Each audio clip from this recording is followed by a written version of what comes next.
part 2 of the IELTS speaking test, the examiner will give you a topic card.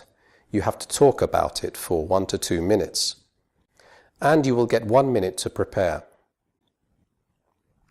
To get a good score for this task, it's important to manage your time well.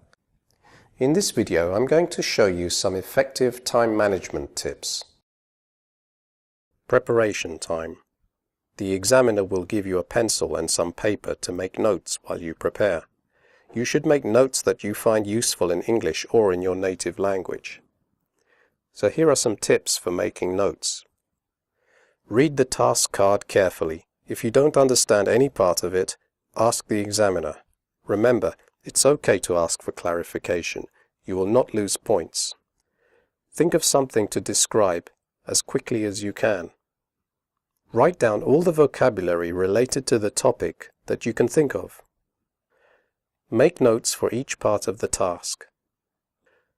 Think of 2 or 3 things to say for each prompt and write down words that will remind you of what to say. When your preparation time has finished, you are ready to begin talking. It helps to have an idea how to start.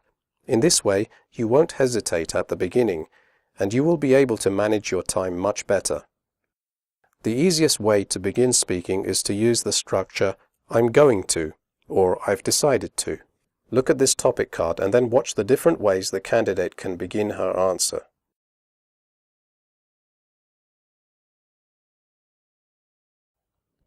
I'm going to talk about my uncle. I'm going to describe my uncle. I've decided to talk about my uncle. The person I'm going to describe is my uncle. You can also begin your answer by rephrasing the instruction on the card. Pay attention to the grammatical structure used in the first sentence of the cue card. You can try to reflect it. My university professor has had a very important influence on my life. Remember that if you are aiming for a very high band, you need to show that you can sometimes paraphrase and use synonyms effectively. So if you are confident, you can try to paraphrase the cue card instruction. My uncle has influenced me in a major way. My uncle has really shaped my outlook on life. A key influence on my life has been my uncle. Okay, so you have made notes and you have your first sentence ready. It's time to speak for 1 to 2 minutes. On the cue card, there are usually 4 points that you need to talk about. There are 3 short points, which answer the questions who, where, why, what, how long, and so on. And there's one longer part which asks you to explain something. After you have completed the task, the examiner will ask you a short follow-up question. When you practice this task, it helps to set yourself a time limit for each part. For example, 10 to 20 seconds for the first point, 10 to 20 seconds for the second point, 10 to 20 seconds for the third point, and 30 seconds to 1 minute for the final part. Here are some tips. Follow the order on the prompt card. Try to say 1 or 2 sentences for each of the first 3 parts. Give a few quick examples where relevant. Don't forget the last part of the task. If you feel you are going to finish in less than 1 minute and you have nothing else to say, you could try to use conversation fillers to keep talking.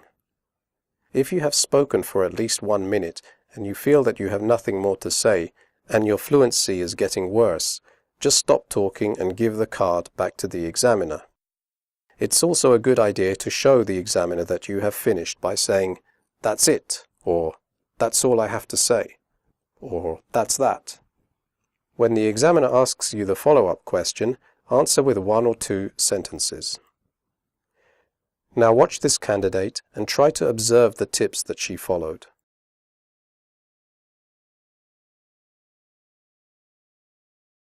I'm going to talk about an activity that I really enjoy, jogging.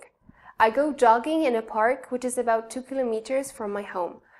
I go jogging there because the air is a bit cleaner than in my neighborhood.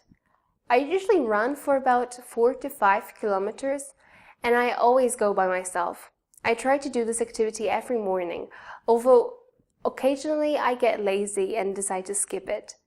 In the spring, I sometimes go jogging in the evening because the weather is fresh. I really enjoy this activity because it keeps me fit. On top of that, because my job can be very stressful, sometimes jogging also helps me to relax and think more clearly. What else? I suppose it also motivates me to stay healthy in general. For example, it motivates me to eat a balanced diet. So I'll recommend this activity to anyone. That's it.